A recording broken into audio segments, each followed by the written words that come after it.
sa mga nakikipagsabwatan upang kunin ang pondo ng bayan. Mahiya naman kayo. Mahal ko Pilipinas, kamusta na ba? Eto ganun pa rin kalagayan, napapasama. Isang katutak na problema at lubog sa baha. Ang korupsyon sa ating bansa ay mas nadadama na. Matataas na tao ang bumubulsa ng ating pondo. Alam nilang mahirap ang madaling manloloko. Pinapabango pa ng mga bobo na deboto. Kasi ang politika ay ginagawang negosyo. Napakadaming dumaing, napakadaming umaray, napakadaming nagtugutom, napakadaming namatay, napakadaming tiwali, napakadaming ng panggap, napakadaming naghihirap, napakadaming ng kurang. Mahal na presyo ng mga bilihin, walang pinagbago.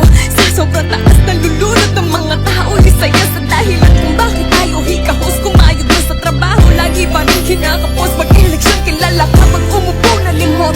Di naman solusyonan ang nabuo ng kirot.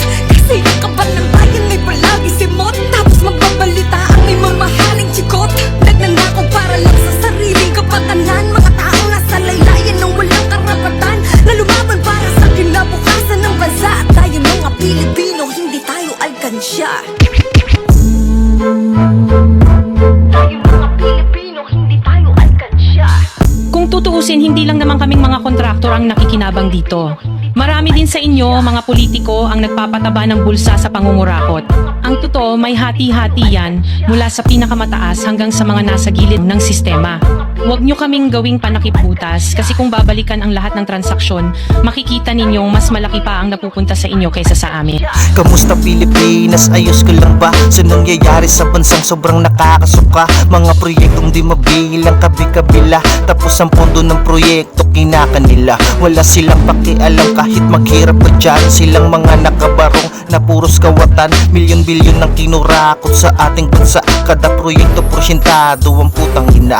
Sobrang dami ng gutom, sobrang dami ng hirap. Dahil yan sa dami ng mga ninakaw ng kurap. Sobrang daming tiwali at mga mapagpanggap. Kaya lahat ng Pilipino ngayon umiiyak. Ang problema ng Pinas, bakit di masolusyonan ng dahil sa kasakiman? Ang gulo ng ating bayan, mga rally at krimen, korupsyon pati na gera, lahat yan ay nangyayari nang dahil lang sa pera. Ito bang ibig sabihin ng bagong Pilipinas? Pagdating ng tag-ulan, kailangan na agad lumigas kapalit ang 5 kilo at 6 na dilata habang tumataba ang kanilang bulsa ng malala. At kahit ano pang sikap, tuloy pa rin ang hirap, kulang lang magkanda matay. Lahat tayo ng dilat, kaya maraming nagtanong, bakit ba hanggang ngayon yung mga kurakot, bakit di pa rin nakakulong?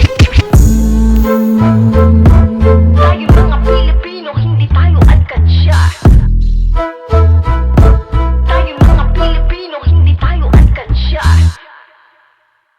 Kaya wag ninyong ipakita sa publiko na malinis kayo dahil sa bawat proyekto may kapalit na porsyento para sa inyong mga opisina. Pero sa likod niyan, kayo rin ang pinakaunang nagdidikta kung magkano ang dapat itabi para sa inyo. Kung talagang seryoso kayong mag-imbestiga, tingnan ninyo rin ang mga pangalan na nakaupo ngayon sa mga komite, sa mga ahensya, at lalo na sa mismong mga nagpapalakad ng gobyerno. Dahil sa totoo lang, pare-pareho tayong nasa iisang lamesa, iba-iba lang ang laki ng parte na nakukuha.